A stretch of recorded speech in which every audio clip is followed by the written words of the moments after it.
ఆయన కన్నుడి చూడలేడు, చెవి నుండి వినలేడు. ఏదైతే మీ 6 గ్యారెంటీస్ ఇచ్చినామో అన్నీ కూడా అమలు చేస్తూ ఇచ్చినాం. వారు ఇచ్చిన వాగ్దానాలు 2014 కానీ 2018 కానీ ఇచ్చిన వాగ్దానాలు కొన్ని వందలు కూడా నెరవేర్చాలి. ఆ రోజు జగదీశ్వర్ రెడ్డి ఏమైనా అభివృద్ధి కార్యక్రమాలపైన, సంక్షేమ కార్యక్రమాలపైన దృష్టి పెట్టిందని 10 సంవత్సరాల కాలంలో ఆయన అభివృద్ధి అయింది తప్ప, ఆయన కుటుంబం అభివృద్ధి అయింది తప్ప, కానీ మన ప్రాంతంలో అభివృద్ధి కాదు. రాష్ట్రం గురించి మాట్లాడతాడు ఆయన. నేను అడుగుతున్న రాష్ట్రం వదిలిపెట్టిన అయినా సూర్యాపేట నియోజకవర్గంలో నువ్వేం చేసినావు? నువ్వు ఎన్నడైనా ఏదైనా సమీక్ష చేసినావా అని నేను అడుగుతున్నాను.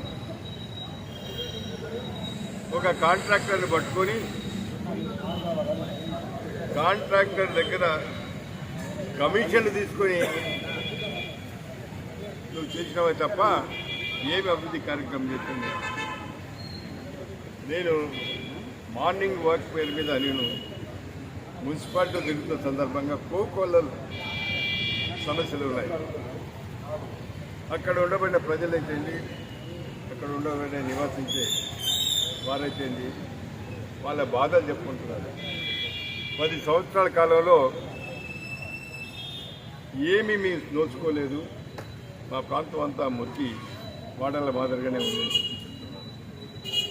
మొట్టమొదట నేను జగదీశ్వర్ రెడ్డిని అడిగేది ఏంటంటే, రాష్ట్రం వదిలిపెట్టినైనా సూర్యాపేటకి ఏం చేసినావు?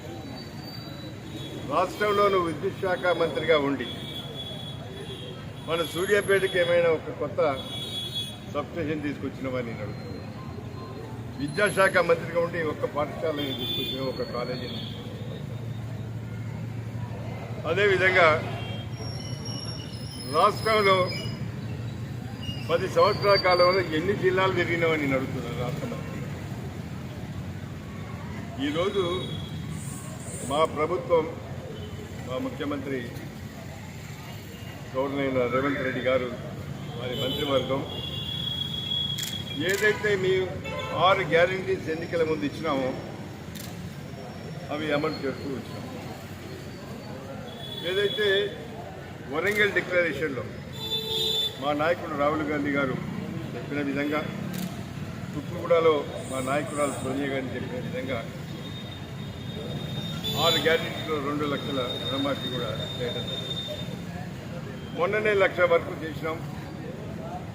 ఈ నెల ఆఖరుకు 1.5 లక్షలు చేస్తున్నాం. 15 ఆగస్టు వరకు మీ అన్న ప్రకారం 2 లక్షల రుణమాఫీ. ఉచిత బస్సు, మహిళలకు ఉచిత బస్సు ప్రయాణ సౌకర్యం కలిగజేసింది 48 గంటలు అని చెప్పి సందర్భంగా గుర్తించుకోవాలి. అదేవిధంగా రాజీవ్ ఆరోగ్యశ్రీ 5 లక్షలు దాన్ని మేము ప్రారంభించిన దాన్ని 10 లక్షలకు చేయడం జరిగింది. 48 గంటలు ఈ సందర్భంగా గుర్తు తీసుకొస్తున్నాను. అదేవిధంగా ఉచిత కరెంటు 200 యూనిట్ వరకు ప్రతి ఒక్కరికి కూడా గృహలక్ష్మి పేరు మీద 200 యూనిట్ల వరకు ఈరోజు పేద ప్రజలకు ఉచితంగా కరెంటు ఇవ్వటం జరుగుతుంది. అదేవిధంగా గతంలో మేము చెప్పినవి అన్నీ కూడా ఏదైతే ఎన్నికల ముందు చెప్పినవి కానీ, ఎన్నికల తర్వాత చెప్పినవి కానీ మేమన్నీ కూడా అమలు చేస్తున్నామని ఏదో ప్రెస్ కాన్ఫరెన్స్ పెట్టి నేను ఇంకా ప్రజల్లో ఉన్నానని చెప్పి నేను అనుకుంటాను. మొన్న నీకు సరియైన బుద్ధి చెప్పిందా లేదా? మొన్న పార్లమెంట్ ఎన్నికలు సిగ్గు శరం లేదు. ఇంకా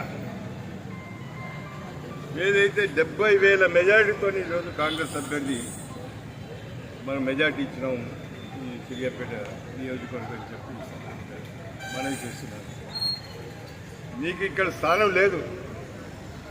సూర్యాపేట లేక తోక ముడుచుకొని నువ్వు హైదరాబాద్ పోతున్నావు, వివిధ ప్రాంతాలకు పోతున్నావు తప్ప నువ్వు ఎన్నికైన కానించి, శాసనసభ్యుని ఎన్నికైన కానించి ఎన్ని గ్రామాలు తిరిగినావు, ఏ సమస్య పరిష్కారం చేసినావు, ప్రభుత్వ దృష్టికి ఏ పరిష్కారం చేసినావు చెప్పాల్సిన అవసరం ఉంది. 10 సంవత్సరాల కాలంలో నీ కార్యకర్తలైతే నీ నాయకులైతే దోసుక తిన్నారు, భూ కబ్జాలు చేసినారు, ఏది చేయలేదు. అన్ని ఆఖరికి ప్రభుత్వ టైలర్లకు కానీ టైలెట్లు క్లీనింగ్ కానించి కూడా మీ కౌన్సిలర్లకు ఇచ్చి చేసినవా లేదని ఈ సందర్భంగా రా దమ్ముంటే సవాల్ చేస్తున్నా. నేను ఇద్దరం కలిసి చర్చకు దిగుదాం. రాష్ట్రంలో మా ప్రభుత్వం చేస్తున్నది కానీ, సూర్యాపేటలో మేము చేస్తున్న కార్యక్రమాలు కానీ చర్చకు రా, నేను సవాలు విసురుతున్నా. అదేవిధంగా ఈరోజు అధికారులు నిష్పక్షపాతంగా పనిచేసే అధికారులు ఈరోజు వచ్చినారు. ఎస్పీ గారు కానీ, కలెక్టర్ గారు కానీ, ప్రతిమ అధికారులందరూ కూడా నిష్పక్షపాతంగా రాజకీయాలు అతీతంగా వాళ్ళు పనిచేస్తున్నారు. నువ్వు అభినందించాల్సిన అవసరం ఉంది. నీ హయాంలో ఇక్కడ ఎస్పీ గారు